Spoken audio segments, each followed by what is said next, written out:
Alright,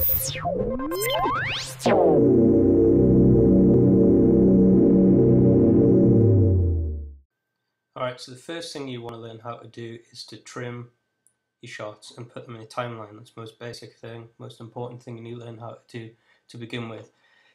These are all your shots down here. You can view any of them you want in this middle window here. Double click on that icon there, it takes you to them. I'm going to start at the beginning. You'll have to find out which shots you want. But we've got this establishing shot of the car park. And I'm not actually going to use this in my final video, but I'm going to use this to show you how to trim shots and put them in the timeline. You'll notice a scrubber here. This will move it along and it plays the shot. There's not actually anything going on there and the camera is stationary.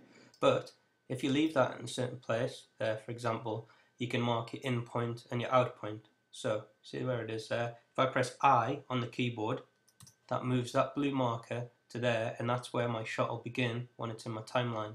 We also need to mark an out point. That's the end of the shot, but we're going to want it a little bit sooner. Let's say there. If you want to go a little bit more accurate, you can use the arrow keys left and right to move one frame at a time. If you look at this bird here, I'm going to stop it just after that bird leaves the frame. So there, and I'm going to mark my out point using O on the keyboard to set my out point.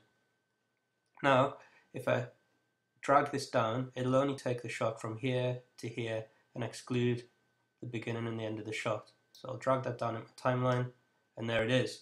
You'll notice whenever you do that you've got a red line here, which means the shot needs to be rendered. So click there, go to sequence, render all, both. That'll take a few seconds. That's done, and now you click here, it'll move your scrubber, press the space bar, and you can view your shot that you've trimmed up here.